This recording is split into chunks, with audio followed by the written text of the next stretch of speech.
this class we are moving to the primary structure of dicot stem. Now we are aware of the different type of vascular bundle, that is conjoined, collateral, open, and the type of arrangement of xylem like end-arc xylem, X-arc xylem, what is open vascular bundle and what is a closed vascular bundle, what is the function of sclerenchyma, collenchyma, everything we are aware of. ഇതൊന്നും അറിഞ്ഞിടാത്ത ആൾക്കാർ പഴയ ക്ലാസ്സൊക്കെ ഒന്ന് rewind ചെയ്ത് നോക്കി ഇതൊക്കെ നോക്കിയിട്ട് വേണം പ്രൈമറി സ്ട്രക്ചർ ഓഫ് സ്റ്റെം പഠിക്കാൻ വേണ്ടി. First of all let us study the primary structure of dicot stem. ഇപ്പോൾ സ്റ്റെംസ് രണ്ട് ടൈപ്പാണുള്ളത്, ഡൈക്കോട്ടും മോണോക്കോട്ടും. ഇപ്പോൾ ഡൈക്കോട്ടും മോണോക്കോട്ടും എങ്ങനെ തിരിച്ചറിയും നമ്മൾ? ഒരു പ്ലാന്റിൻ്റെ ലീഫ് എടുത്തിട്ട് ആ ലീഫിലുള്ള വെയിൻസ് റെറ്റിക്കുലേറ്റ് വീനേഷൻ ആണെങ്കിൽ ഡൈക്കോട്ടും, പാരലൽ വീനേഷൻ ആണെങ്കിൽ മോണോക്കോട്ടുമാണ്. For example, grasses are monocot and hibiscus is a dicot അല്ലേ. ചെമ്പരത്തി ഒരു ഡൈക്കോട്ടാണ്. ഡൈക്കോട്ടിൻ്റെ ലീഫ് നോക്കിയാൽ ലീവ്സിൻ്റെ വെയിന് നെറ്റ്വർക്ക് പോലെ കാണുന്നതെല്ലാം ഡൈക്കോട്ടാണ്. പാരലൽ വെയിൻസ് കാണുന്നതെല്ലാം മോണോക്കോട്ടാണ്. ഇനി ഈ ഡൈക്കോട്ട്സിലാണ് മരങ്ങളൊക്കെ വരുന്നത്. അതിന് സെക്കൻഡറി തിക്കനിങ് നടക്കാറുണ്ട്. ഓരോ വർഷം തോറും മരങ്ങൾ വണ്ണം കൂട്ടാറുണ്ട് അല്ലേ. മോണോക്കോട്ടിലാണെങ്കിൽ സെക്കൻഡറി തിക്കനിങ് നടക്കാറില്ല. ഗ്രാസസ്, പാഡി, ബാംബു, പിന്നെ അതുപോലെ വാഴ, പ്ലാന്റെയിൻ, അതൊന്നും സെക്കൻഡറി തിക്കനിങ് നടക്കാറില്ല. ബാംബു സെക്കൻഡറി തിക്കനിങ് നടക്കാറില്ലെങ്കിലും ബാംബുവിന് നല്ല കട്ടിയുണ്ട്. അതെന്താണെന്ന് നമുക്ക് ലാസ്റ്റ് പറയാം. ഡൈക്കോട്ട് സ്റ്റെമ്മിൻ്റെ പ്രൈമറി സ്ട്രക്ചർ നമുക്ക് ഡീറ്റെയിൽഡ് ആയിട്ട് നോക്കാം. ഈ പറഞ്ഞ പോയിന്റ്സ് നിങ്ങൾ എഴുതിയെടുക്കുക. നമുക്ക് അതിൻ്റെ പിക്ചർ നോക്കിയിട്ട് പഠിക്കാൻ പറ്റും. ഒരു ഡൈക്കോട്ട് സ്റ്റെമ്മിനെ ഇപ്പോൾ നമ്മൾ പഠിക്കുന്ന ടിപ്പിക്കൽ എക്സാമ്പിൾ സെൻഡല്ലയുടെ സ്റ്റെമ്മാണ്. സെൻഡല്ല എന്ന് പറഞ്ഞാൽ മുത്തിൽ, കുടങ്ങൽ എന്നൊക്കെ പറയും. ഒരു ക്രീപ്പറാണ്. സെക്ഷൻ എടുക്കാൻ വളരെ ഈസിയാണ്, സോഫ്റ്റ് സ്റ്റെമ്മാണ്. അതുകൊണ്ട് നമ്മൾ സെൻഡല്ലയുടെ ഡൈക്കോട്ട് സ്റ്റെമ്മ് പ്രാക്ടിക്കലിന് സ്കൂളിലും ചെയ്തിട്ടുള്ളതാണ്. ഒരു ഡൈക്കോട്ട് സ്റ്റെമ്മിൻ്റെ സെക്ഷൻ എടുത്ത് നോക്കിയാൽ ഒരു ജനറലൈസേഷൻ പറയുകയാണെങ്കിൽ ഒരു റൗണ്ട് ഔട്ട്ലൈൻ ആയിരിക്കും. ചിലപ്പോൾ എപ്പിഡെർമിസ് കുറച്ച് വേവി ആയിട്ടൊക്കെ കാണാം, ഔട്ട്ലൈൻ വേവി ആയിരിക്കാം. അതിൻ്റെ ഒത്ത നടുവിൽ കാണുന്ന ഈ റീജിയൻ, അതായത് വാസ്കുലാർ ബണ്ടിൽസും, ഈ കാണുന്നതാണ് വാസ്കുലാർ ബണ്ടിൽസ്. അതിൻ്റെ സെൻട്രൽ മോസ്റ്റ് റീജിയൻ ആയിട്ടുള്ള പിത്തും ഉൾക്കൊള്ളുന്ന ആ സിലിണ്ടർ, നടുവിലത്തെ ഈ യെല്ലോ സർക്കിൾഡ് ആയിട്ടുള്ള ഈ സിലിണ്ടറിനെയാണ് സ്റ്റീൽ എന്ന് വിളിക്കുന്നത്. അപ്പോൾ സ്റ്റീൽ എന്ന് പറഞ്ഞാൽ it is the central most cylinder which includes the vascular bundle and the pith. Vascular ബണ്ടിലും പിത്തും ചേർന്ന റീജിയനാണ് സ്റ്റീൽ, ദിസ് യെല്ലോ സർക്കിളുടെ റീജിയൻ. അതിൻ്റെ പുറത്തുള്ളത് എപ്പിഡെർമിസും കോർട്ടെക്സും. അപ്പം ബ്രോഡായിട്ട് പറയുകയാണെങ്കിൽ ഡൈക്കോട്ട് സ്റ്റെമ്മിന് എപ്പിഡെർമിസ് ഉണ്ട്, കോർട്ടെക്സ് ഉണ്ട്, പിന്നെ ഒരു സെൻട്രൽ സ്റ്റീലുണ്ട്. ഗ്രൗണ്ട് പ്ലാനിൽ നമുക്ക് ഇത്രയായിട്ട് പറയാം. ബ്രോഡർ സെൻസിൽ നമുക്ക് ഗ്രൗണ്ട് പ്ലാനിൽ ഇത്രയും പോയിന്റ്സ് പറയാം. Epidermis, cortex, stele. ഇനി നമുക്ക് ഓരോ ലെയറായിട്ട് ഡീറ്റെയിൽഡായിട്ട് നോക്കാം, പുറത്തു നിന്നും അകത്തേക്കും. See the outer most layer is the epidermis which is composed of a single layer of parenchyma cells. ഒറ്റ ലെയർ പാരൻകൈമ സെല്ലാണ്. പക്ഷേ പാരൻകൈമ ആണെങ്കിലും തിക്ക് വോൾ നിങ്ങൾക്ക് തോന്നുന്നുണ്ട് അല്ലേ. ഈ ഔട്ടർ ലെയറാണ് പാരൻകൈമ സെൽസ്. ആ തിക്ക് വോൾഡ് അല്ല, ഏറ്റവും പുറത്ത് കാണുന്ന ആ കട്ടി കൂടിയ ലെയർ എന്ന് പറയുന്നത് ക്യൂട്ടിക്കിളാണ്. It is a waxy coating which protect the stem from excessive loss of water. അപ്പോൾ എപ്പിഡെർമിസ് സിംഗിൾ ലെയർഡാണ്, it is covered by cuticle. അതിൻ്റെ താഴെ കാണുന്ന രണ്ട് ലെയർ സെല്ല്, ആ സെല്ലിൻ്റെ ഇടയ്ക്ക് അല്ലേ ഇൻ്റർ സെല്ലുലാർ സ്പേസിൽ തിക്നെസ് കാണുന്നുണ്ട്. നമ്മൾ ഇഷ്ടികയുടെ ഇടയ്ക്ക് സിമെൻറ്റ് ഇട്ട് കൊടുത്ത പോലെ ഇൻ്റർ സെല്ലുലാർ സ്പേസിൽ തിക്നെസ് കാണുന്ന ഈ സെല്ല് ഏതാണ്? ഇൻ്റർ സെല്ലുലാർ സ്പേസിൽ തിക്നെസ് കാണുന്നത് കോളൻകൈമയാണ്.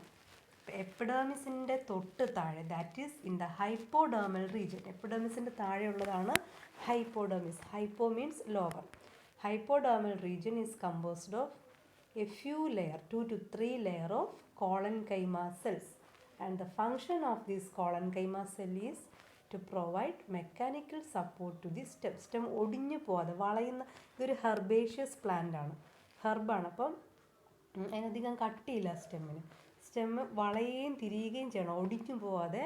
അതിന് ടെൻസൈൽ സ്ട്രെങ്ത്, എലാസ്റ്റിസിറ്റി പ്രൊവൈഡ് ചെയ്യുന്ന ടിഷ്യൂ ആണ് ഹൈപ്പോഡെർമൽ റീജിയനിലുള്ള കോളൻകൈമ. ഇനി കോളൻകൈമയുടെയും താഴെ നോക്കിക്കഴിഞ്ഞാൽ ഒരു ഗ്രീൻ കളേർഡ് ആയിട്ടുള്ള 2 or 3 ലെയർ കാണാം. That is chlorenchyma which store chloroplast and it is capable of performing photosynthesis. അപ്പോൾ ഇത്രയും റീജിയനെ നമുക്ക് എപ്പിഡെർമിസിൻ്റെ താഴെയുള്ള ഈ 2 ലെയറിനെയും ചേർന്നിട്ട് ഹൈപ്പോഡെർമിസ് എന്ന് വിളിക്കാം. Hypodermis is composed of few layers of collenchyma followed by a few layers of ക്ലോറൻകൈമ. അതിൻ്റെയും താഴോട്ട് പോവുകയാണെങ്കിൽ വൈറ്റ് കളേർഡായിട്ട് കാണുന്ന ഈ സെൽസ്, വൈറ്റ് കളർ എപ്പോഴും ഏതായിരിക്കും? പാരൻകൈമ ആയിരിക്കും, thin walled parenchyma. The rest of the cortex is composed of thin walled parenchyma with intercellular spaces. അപ്പോൾ ഇത്രയും നമുക്ക് പറയാം. Epidermis followed by collenchyma followed by chlorenchyma and the inner cortex composed of thin walled parenchyma cells. ഇത്രയുമാണ് കോർട്ടെക്സിനെ കുറിച്ചുള്ള description. ഇവിടെ cuticle നന്നായിട്ട് കാണാം. ഇത് മൈക്രോസ്കോപ്പിൽ കൂടെ കാണുമ്പോൾ ഉള്ള വ്യൂ ആണ് കേട്ടോ, ഒരു ഡയഗ്രാമാറ്റിക് സ്കെച്ച് അല്ല, മൈക്രോസ്കോപ്പിക് വ്യൂ ആണ്. ഇതും മൈക്രോസ്കോപ്പിക് വ്യൂ ആണ്. ഇതിനകത്ത് എപ്പിഡെർമിസും കോളൻകൈമയും ക്ലോറൻകൈമയും പാരൻകൈമയും കൂടാതെ നമുക്ക് വാസ്കുലർ ബണ്ടിലും കൂടെ കാണാം. ഇതൊരു വാസ്കുലർ ബണ്ടിൽ, ഇതിൻ്റെ അടുത്ത വാസ്കുലർ ബണ്ടിൽ, ഇടയ്ക്ക് കുറച്ച് ഗ്യാപ്പുണ്ട്. ഇതൊക്കെ പാരൻകൈമ സെൽസ് ആണ്. ഇപ്പോൾ വാസ്കുലർ ബണ്ടിൽസ് ഓരോന്നും അറേഞ്ച് ചെയ്തിട്ടുള്ളത് മൊത്തത്തിൽ നോക്കി ഒരു റിംഗ് ഷേപ്ഡ് അറേഞ്ച്മെൻ്റ് ആണ്. ഈ റിംഗ് ഷേപ്ഡ് ഒരു ബ്രോക്കൺ റിംഗ് ആയിട്ടാണ് വാസ്കുലർ ബണ്ടിൽസ് അറേഞ്ച് ചെയ്തിട്ടുള്ളത്. ഇനി നമുക്ക് ഒരു വാസ്കുലർ ബണ്ടിലിൻ്റെ സ്ട്രക്ചർ നോക്കാം.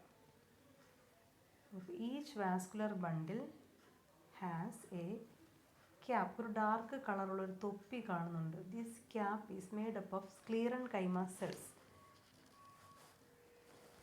It is a cap called bundle cap made up of sclerenchyma cells and the function of this sclerenchymatous bundle cap is protection to this vascular bundle. Sclerenchyma കൊണ്ടുള്ളൊരു തൊപ്പിയുണ്ട്, ഒരു ക്യാപ്പുണ്ട്, ബണ്ടിൽ cap. അത് കഴിഞ്ഞാൽ തൊട്ടടുത്ത ലെയർ തിൻ വോൾഡായിട്ട് കാണുന്ന, thin wall എന്ന് എങ്ങനെയാണ് മനസ്സിലാവുന്നത്? Stain ഏറ്റവും കുറച്ചെടുക്കുന്ന റീജിയൻ എല്ലാം തിൻ വോൾഡാണ്. ഇവിടെ സ്റ്റെയിൻ തീരെ കുറവാണ്. തിൻ വോൾഡായിട്ടുള്ള പാരൻകൈമ സെൽസാണ് കാണുന്നത്. This is phloem. ഫ്ലോയത്തിൽ പാരൻകൈമ ഉണ്ട്, ഫ്ലോയം ഫൈബേഴ്സ് ഉണ്ട്, സീവ് എലിമെൻറ്റ്സ് ഉണ്ട്, കമ്പാനിയൻ സെൽസ് ഉണ്ട്. ഇതെല്ലാം അടങ്ങിയതാണ് ഈ കാണുന്ന ഫ്ലോയം. ഓരോ സെല്ലിനെയും നമുക്ക് പക്ഷേ ഡിസ്റ്റിങ്ക്വിഷ് ചെയ്ത് അറിയാൻ പറ്റില്ല ഫ്ലോയത്തിൽ, because it is very small and thin walled. This is xylem. ഈ വലിയ ക്യാവിറ്റി ആയിട്ട് കാണുന്നത് സൈലം വെസൽസ് ആണ്. ഇത് വെസൽസ് ആണ്. ഇതിൻ്റെ ഇടയ്ക്കൊക്കെ സൈലം പാരൻകൈമയും സൈലം ഫൈബേഴ്സും ട്രക്കീഡ്സ് ഒക്കെ കാണാം. പക്ഷെ നമുക്ക് മൈക്രോസ്കോപ്പിൽ കൂടെ നോക്കുമ്പോൾ ഡിസ്റ്റിങ്ക്വിഷ് ചെയ്ത് കാണാൻ പറ്റുന്നത് വെസൽസ് ആണ്. ഇനി വെസൽസിൻ്റെ അറേഞ്ച്മെൻറ്റ് നോക്കൂ. ലാർജർ വെസൽസ് പുറത്തോട്ടും സ്മോളർ വെസൽസ് അകത്തോട്ടുമാണ്, അല്ലേ? തൊട്ടടുത്ത പിക്ചർ നോക്കി കുറച്ചുകൂടെ നന്നായിട്ട് കാണാം. സ്മോളർ വെസൽസ് ഇൻറ്റീരിയറിലേക്കും ലാർജർ വെസൽസ് പെരിഫറിയിലേക്കുമാണ്. This is endarch arrangement of xylem. Xylem എൻഡാർക്കാണ്. ഇനി ഇതിൽ നിങ്ങൾ കാണാത്തൊരു സ്ട്രക്ചർ കൂടെ ഉണ്ട്, സൈലത്തിൻ്റെയും ഫ്ലോയത്തിൻ്റെയും ഇടയ്ക്ക് ക്യാമ്പിയം. ഈ പിക്ചറിൽ അത് ഡിസ്റ്റിങ്ക്വിഷ് ചെയ്ത് കാണാൻ പറ്റുന്നില്ല. എനിവേ ക്യാമ്പിയം അവിടെ ഉണ്ട്. ചിലപ്പോൾ നമുക്ക് നന്നായിട്ട് കാണാൻ പറ്റും, ചിലപ്പോൾ കാണാൻ പറ്റില്ല. It depends upon the age of the stem and also the nature of the stem. ചിലതിൽ കാണും. പിന്നെ സെക്കൻഡറി തിക്കനിങ്ങിൻ്റെ സമയം ആകുമ്പോഴാണ് ഡിസ്റ്റിങ്ക്വിഷ്ഡ് ആയിട്ട് കാണുന്നത്. ഇനി ഈ പിക്ചർ നോക്കിക്കഴിഞ്ഞാൽ ഇതിൽ ക്യാമ്പിയം നന്നായിട്ട് കാണാൻ പറ്റും. ഇതാണ് ക്യാമ്പിയം. സൈലം, ഫ്ലോയം, സൈലത്തിൻ്റെ ഫ്ലോയത്തിൻ്റെ ഇടയ്ക്ക് ക്യാമ്പിയം, ബണ്ടിൽ ക്യാപ്പുണ്ട്, സ്ക്ലീറൻകൈമാറ്റസ്. അപ്പോൾ this vascular bundle can be defined as ഇത് കൺജോയിൻ്റ് ആണല്ലേ, ഒന്നിച്ചാണ്, ജോയിൻ്റ് ആയിട്ടാണ് സൈലോം ഫ്ലോയോം കാണുന്നത്. So it is conjoint. ഇനി സൈഡ് ബൈ സൈഡ് ആയിട്ടാണ് സൈലോം ഫ്ലോയോം കാണുന്നത്.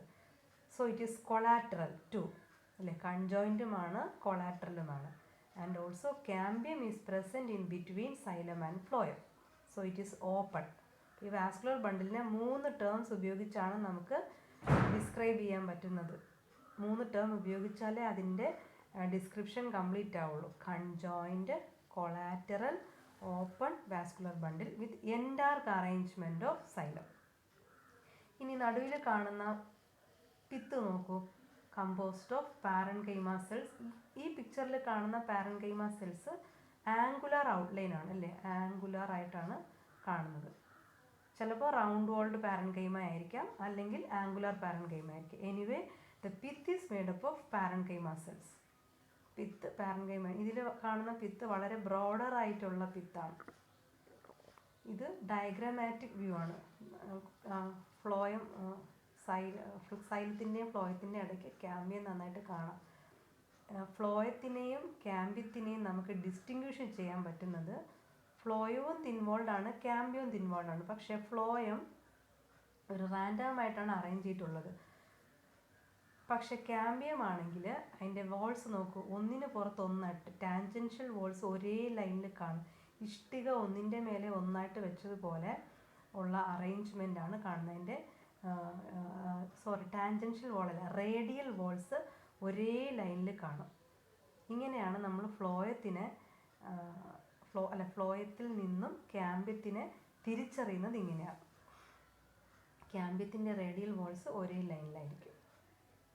This is a typical dicot vascular bundle which is conjoined, collateral and open. ഇതതിൻ്റെ നമ്മളിപ്പോൾ പറഞ്ഞ പോയിൻറ്റ്സ് ആണ്, നിങ്ങൾക്ക് നോട്ട്സ് ആയിട്ട് എഴുതിയെടുക്കാം.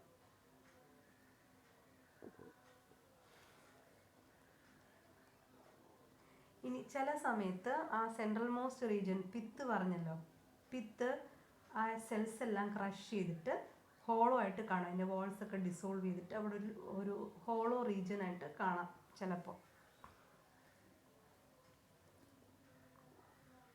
ഈ പെരിസൈക്കിളിനെ കുറിച്ച് റൂട്ടും കൂടെ പറഞ്ഞു കഴിഞ്ഞിട്ട് ഞാൻ പറയാം കേട്ടോ. ബണ്ടിൽ ക്യാപ്പ് ആണ് ഇവിടെ പറഞ്ഞത്. Bundle cap made up of sclerenchyma. It is a modification of pericycle. ഈ പെരിസൈക്കിൾ എന്ന് പറയുന്ന ലെയർ സ്റ്റെമ്മിലില്ല, റൂട്ടിലേ ഉള്ളൂ. റൂട്ട് പറയുമ്പോൾ പെരിസൈക്കിളിനെ കുറിച്ച് ഡീറ്റെയിൽഡ് ആയിട്ട് പറഞ്ഞുതരാം. Now let us go to the primary structure of monocot stem. ഇത് രണ്ടും ഒന്നിച്ച് പറഞ്ഞാൽ മാത്രമേ നമുക്ക് അതിൻ്റെ ഡിഫറൻസ് കമ്പയർ ചെയ്യാൻ പറ്റുള്ളൂ. മോണോകോട്ട് സ്റ്റെം ഇത് ഒരു ഗ്രാസിൻ്റെ ക്രോസ് സെക്ഷണൽ വ്യൂ, അതിൻ്റെ മൈക്രോസ്കോപ്പിക് വ്യൂ ആണ്. ഇപ്പോൾ ഡിഫറെൻറ്റ് കളറായിട്ട് കാണാൻ കാര്യം ഡിഫറെൻറ്റ് സ്റ്റെയിൻസ് ഉപയോഗിച്ച് സ്റ്റെയിൻ ചെയ്യുമ്പോഴാണ്. സ്ക്ലീറൻകൈമ ഒരു കളർ സ്റ്റെയിന്, പാരൻകൈമ മറ്റൊരു കളർ സ്റ്റെയിൻ ഉപയോഗിച്ച് സ്റ്റെയിൻ ചെയ്തിട്ട് കൗണ്ടർ സ്റ്റെയിനിങ് എന്ന് പറയും. ഇതിൻ്റെ ഒരു വാസ്കുലർ ബണ്ടിലിനെ മാത്രം ഫോക്കസ് ചെയ്തിട്ടുള്ള പിക്ചറാണ് ഗ്രാസിൻ്റെ. ഗ്രാസ് ഒരു മോണോക്കോട്ടാണ്. ഇനി ബാംബുവിൻ്റെ നോക്കാം. ഇത് ബാംബുവിൻ്റെ സ്റ്റെമ്മിൻ്റെ ഒരു മൈക്രോസ്കോപ്പിക് വ്യൂ ആണ്, ക്രോസ് സെക്ഷൻ്റെ. ഇതിൽ നമുക്ക് ഇതാണ് വാസ്കുലർ ബണ്ടിൽസ്. വാസ്കുലർ ബണ്ടിൽ ഇവിടെ ബ്രോക്കൺ റിംഗ് ഒന്നുമല്ല, സ്കാറ്റേർഡ് ആയിട്ടാണ് കാണുന്നത്. നമ്പർ ഓഫ് വാസ്കുലർ ബണ്ടിൽ ചോദിച്ചു കഴിഞ്ഞാൽ ന്യൂമറസ് വാസ്കുലർ ബണ്ടിൽ, ഒത്തിരി വാസ്കുലർ ബണ്ടിലുണ്ട്. പക്ഷേ ഡൈക്കോട്ടിലാണെങ്കിൽ 6 to 10 ആയിരിക്കും. 10-ലധികം അല്ലെങ്കിൽ 12, മാക്സിമം 12 വരെ പോവാം. ഒരു ലിമിറ്റഡ് നമ്പർ ഉണ്ട് ഡൈക്കോട്ടിൻ്റെ വാസ്കുലർ ബണ്ടിലിൻ്റെ എണ്ണത്തിൽ. പക്ഷെ മോണോകോട്ടിലാണെങ്കിൽ large number of vascular bundle. അതിൻ്റെ അറേഞ്ച്മെൻറ്റ് ചോദിച്ചാൽ എങ്ങനെയാണ്? It is scattered in the ground tissue എന്ന് പറയും. ഇവിടെ കോർട്ടെക്സും പിത്തും തമ്മിൽ നമുക്ക് തിരിച്ചറിയാൻ പറ്റുന്നില്ല, ഡിസ്റ്റിങ്വിഷ് ചെയ്യാൻ പറ്റുന്നില്ല. Cortex and pith is collectively called ground tissue. Ground ടിഷ്യൂവിൽ സ്കാറ്റർ ചെയ്ത് കിടക്കുന്നതായിട്ടാണ് വാസ്കുലർ ബണ്ടിൽസിനെ നമുക്ക് കാണാൻ പറ്റുന്നത്. ഇനി നമുക്ക് ഓരോ ലെയറായിട്ട് ഡീറ്റെയിൽ ആയിട്ട് നോക്കാം. ഡൈക്കോട്ടിനെ പോലെ തന്നെ ഔട്ടർ എപ്പിഡെർമിസ് ആണ്, ഡിഫറൻസ് ഒന്നുമില്ല. It is covered by cuticle. തൊട്ടു താഴെ, അതായത് എപ്പിഡെർമിസിൻ്റെ തൊട്ടു താഴെയുള്ള ഹൈപ്പോഡേർമൽ റീജിയനിൽ സ്ക്ലീറൻകൈമയാണ് ഇവിടെ ഉള്ളത്. സ്ക്ലീറൻകൈമ ഈസ് മീൻ ഫോർ പ്രൊട്ടക്ഷൻ. നമ്മൾ നേരത്തെ പറഞ്ഞു മോണോകോട്ടിന് സെക്കൻഡറി തിക്കനിങ് ഇല്ല, അപ്പോൾ അതിന് കൂടുതൽ സ്ട്രെങ്ത് പ്രൊവൈഡ് ചെയ്യാൻ വേണ്ടിയിട്ടാണ് സ്ക്ലീറൻ കൈമയുള്ളത് ഹൈപ്പോഡെർമൽ റീജിയനിൽ. ക്ലോറൻ കൈമ കാണാം. ഈ കാണിച്ചിട്ടുള്ള പിക്ചറിൽ ക്ലോറൻ കൈമ നമുക്ക് കാണാൻ പറ്റുന്നില്ല. പക്ഷേ ഗ്രാസസിൻ്റെ സ്റ്റെമ്മിൽ എന്തായാലും ഹൈപ്പോഡെർമൽ റീജിയനിൽ കോളൻ കൈമ കാണാം. അപ്പോൾ അതും കൂടെ നമ്മൾ പറയേണ്ടതാണ്. Epidermis followed by sclerenchyma and then by a few layer of chlorenchyma. Chlorenchyma ഉള്ള പിക്ചർ ഞാൻ കാണിച്ചു തരാം. ഇനി നമുക്കൊരു വാസ്കുലർ ബണ്ടിലിൻ്റെ സ്ട്രക്ചർ നോക്കാം. വാസ്കുലർ ബണ്ടിലിൻ്റെ സ്ട്രക്ചർ കാണിക്കാൻ വേണ്ടിയാണ് ഈ പിക്ചർ ഇവിടെ ഇൻക്ലൂഡ് ചെയ്തൊരു ക്ലിയർ പിക്ചറാണ്. നോക്ക്, ഇവിടെ വാസ്കുലർ ബണ്ടിലിൻ്റെ ചുറ്റുമാണ് ഒരു കവറിങ് ഉള്ളത്. നേരത്തെ പറഞ്ഞ പോലെ തൊപ്പിയല്ല, ക്യാപ്പല്ല, സ്ക്ലീറൻ കൈമ കൊണ്ടുള്ളൊരു ഷീത്താണ് ഇവിടെ ഉള്ളത്. This is bundle sheath, not a bundle cap but a sclerenchymatous bundle sheath which is been for the protection. കൂടുതൽ പ്രൊട്ടക്ഷൻ കൊടുക്കാൻ വേണ്ടിയിട്ടാണ് ബണ്ടിൽ ഷീത്ത്. ഇനി വാസ്കുലർ ബണ്ടിൽ എലിമെൻറ്റ്സ് നോക്കൂ. ഫ്ലോയം, സൈലം അല്ലെ, ഫ്ലോയവും സൈലവും സൈഡ് ബൈ സൈഡായിട്ട് തന്നെയാണ്. കൺജോയിൻ്റ് ആണ്, കൊളാറ്ററലാണ്. This is metaxylem, this is protoxylem. Protoxylem dissolve ചെയ്തിട്ട് ഇവിടെ ഒരു ക്യാവിറ്റി ഉണ്ടായിരിക്കുകയാണ്. അപ്പോൾ മെറ്റാസൈലം പുറത്തേക്കും പ്രോട്ടോസൈലം അകത്തേക്കും. എൻഡാർക്ക് സൈലമാണ്. ഇവിടെയും കണ്ടാൽ മെറ്റാസൈലം പുറത്തേക്കും protoxylem അകത്തേക്കും. Xylem is endark here too. But the protoxylem are dissolved to form a cavity called protoxylem lacuna. Protoxylem crush ചെയ്തിട്ട് എല്ലാം കൂടെ ഒന്നായി മാറി ഒരു വലിയ ക്യാവിറ്റി ആയിട്ട് മാറുകയാണ്. അതാണ് പ്രോട്ടോസൈലം ലാക്യൂണ. അത് കാണുമ്പോൾ നമുക്കതൊരു വലിയ സൈലം വെസലാണോ എന്നൊരു ഡൗട്ട് തോന്നാം. പക്ഷേ അത് വലിയ സൈലം വെസലല്ല, അതൊരു ക്യാവിറ്റിയാണ്. This is protoxylem lacuna. ഇത് ഫ്ലോയം, സൈലം, പ്രോട്ടോസൈലം, ലാക്യൂണ. ഇവിടെ ക്യാമ്പിയം ഇല്ല. അപ്പോൾ നമുക്ക് ഈ വാസ്കുലർ ബണ്ടിലിനെ എങ്ങനെ ഡിസ്ക്രൈബ് ചെയ്യാം? It is A conjoint collateral closed vascular bundle devoid of cambium. ഇതെല്ലാം ഗ്രൗണ്ട് ടിഷ്യൂവിൻ്റെ ഭാഗമായിട്ട് വരുന്നതാണ്. ഗ്രൗണ്ട് ടിഷ്യൂവിൻ്റെ ഭാഗമായിട്ടുള്ള പാരൻകൈമ സെൽസ് ആണ്. റൗണ്ടഡ് പാരൻകൈമ വിത്ത് ഇന്റർസെല്ലുലാർ സ്പേസ്.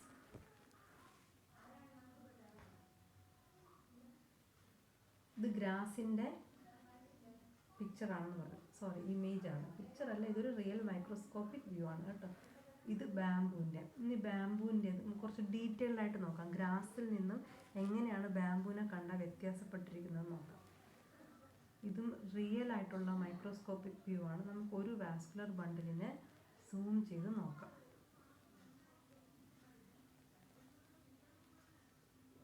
ഫ്ലോയം, മെറ്റാസൈലം, പ്രോട്ടോസൈലംസ് എല്ലാം കൂടെ ഡിസോൾവ് ചെയ്തുണ്ടായ പ്രോട്ടോസൈലം ലാക്യൂണ. ഇവിടെ കാണാം പ്രോട്ടോസൈലം ലാക്യൂണ. ബണ്ടിൽ ഷീത്ത് ഉണ്ട്, പക്ഷേ ബണ്ടിൽ ഷീത്ത് ഒരു റൗണ്ട് ഷേപ്പിലല്ല കാണുന്നത്. ഇതിനെ മൊത്തം കവർ ചെയ്തിട്ട് ഔട്ടർ റീജിയനിൽ ഒരു ബണ്ടിൽ ഷീത്ത് ഉണ്ട്. ഇത് കാണുമ്പോൾ ഒരു മനുഷ്യൻ്റെ മുഖം പോലെ തോന്നാം. ഒരു തലയോട്ടി പോലെ, രണ്ട് കണ്ണും ഒരു മൂക്കൊക്കെ ആയിട്ട്. ഇങ്ങനെയാണ് ഒരു ടിപ്പിക്കലായിട്ടുള്ള മോണോകോട്ട് സ്റ്റെമ്മിൻ്റെ വാസ്കുലർ ബണ്ടിൽ കാണുന്നത്.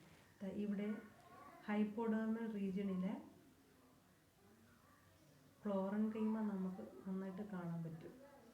ക്ലോറൻ കൈമയാണ് ഇവിടെ പുറത്ത് കാണുന്നത്. അത് കഴിഞ്ഞിട്ടാണ് സ്ക്ലീറൻ കൈമ കാണുന്നത്. ബാംബൂ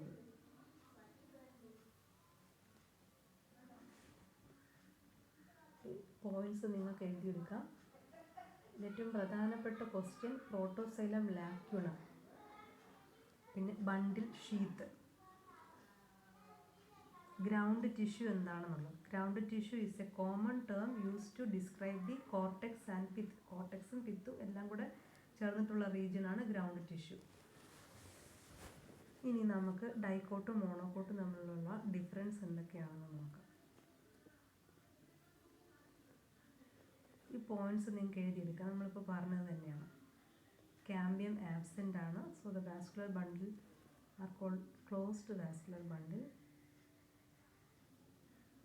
ഇനി ആ ഡിഫറൻസ് നോക്കാം.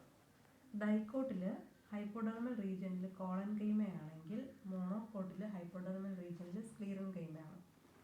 ഡൈക്കോട്ടിൻ്റെ ground tissue is differentiated into cortex and pith, but in monocot there is no differentiation. Simply it is called as ground tissue. Dicotyl vascular bundles are arranged in the form of a ring, whereas in monocot vascular bundles are more in number, എണ്ണം കൂടെ പറഞ്ഞോണം കേട്ടോ, and scattered in the ground tissue. Vascular bundle conjoined, collateral and open in dicot, but in monocot conjoined, collateral and closed. Dicotyl cambium ഉണ്ട്, മോണോക്കോട്ടിൽ cambium ഇല്ല. ഡൈക്കോട്ടിൽ സ്ക്ലീറൻകൈമാറ്റസ് bundle cap ആണെങ്കിൽ മോണോക്കോട്ടിൽ സ്ക്ലീറൻകൈമാറ്റസ് ബണ്ടിൽ sheath ആണ്. ഡൈക്കോട്ടിൽ protoxylem ലാക്യുണ എന്നൊരു structure ഇല്ല, പക്ഷെ മോണോക്കോട്ടിൽ പ്രോട്ടോസൈലം ലാക്യുണ എന്നൊരു സ്ട്രക്ചർ ഉണ്ട്. ഇതാണ് ഡൈക്കോട്ടിൻ്റെയും മോണോക്കോട്ടിൻ്റെയും ഡിഫറൻസ്. ഇനി നമ്മൾ പറഞ്ഞു ബാംബു ഒരു മോണോക്കോട്ടാണ്, അതിന് സെക്കൻഡറി തിക്കനിങ് ഇല്ല. പക്ഷെ ഇത്രയും കട്ടി അതിനെങ്ങനെയാണ് വന്നത്? മുള കണ്ടിട്ടില്ലേ? അതിൻ്റെ കട്ടിയുള്ള റീജിയൻ എന്ന് പറയുന്നത് അതിൻ്റെ ഹൈപ്പോഡെർമിസിലുള്ള സ്ക്ലീറൻകൈമ സെൽസ് ആണ് അതിന് ഇത്രയും തിക്നെസ് കൊടുക്കുന്നത്. എത്ര തിക്കാണെന്ന് നോക്കൂ. മരം പോലെ തന്നെ സെക്കൻഡറി തിക്കനിങ് നടന്നില്ലെങ്കിലും ഒരു തടിയുടെ ഇത്രയും തന്നെ കട്ടി ഏകദേശം ബാംബുവിനുണ്ട്. അതുപോലെ ബാംബുവിൻ്റെ മുളനാഴിയൊക്കെ നമ്മൾ എടുക്കും. കാര്യം അതിനകത്ത് നടുക്ക് ഒരു ഹോളോ ആയിട്ടുള്ള പിത്താണ് ഉള്ളത്. ബാംബുവിൻ്റെ പിത്ത് കംപ്ലീറ്റ് ഡിസോൾവ് ചെയ്തിട്ടൊരു ഹോളോ റീജിയനായിട്ട് മാറിയത് കാരണമാണ് നമുക്കത് നാഴിയായിട്ടും ഒക്കെ ഉപയോഗിക്കാൻ പറ്റുന്നത്. നടുക്കൊരു ക്യാവിറ്റിയാണുള്ളത്. ഇനി ഓരോ നോഡൽ റീജിയൻ വരുമ്പോഴും അവിടെ എന്തുണ്ട്? നോഡൽ റീജിയനിൽ ഈ പിത്തിൻ്റെ കാര്യം അവിടെ ലീഫൊക്കെ വരുന്നത് കാരണം അവിടെ മോർ സ്ക്ലീറൻകൈമ സെൽസ് ഉണ്ട്. നോഡൽ റീജിയനിൽ വന്നിട്ട് ഹോളോ പിത്തല്ല, അവിടെ സെൽസ് കാണുന്നുണ്ട്.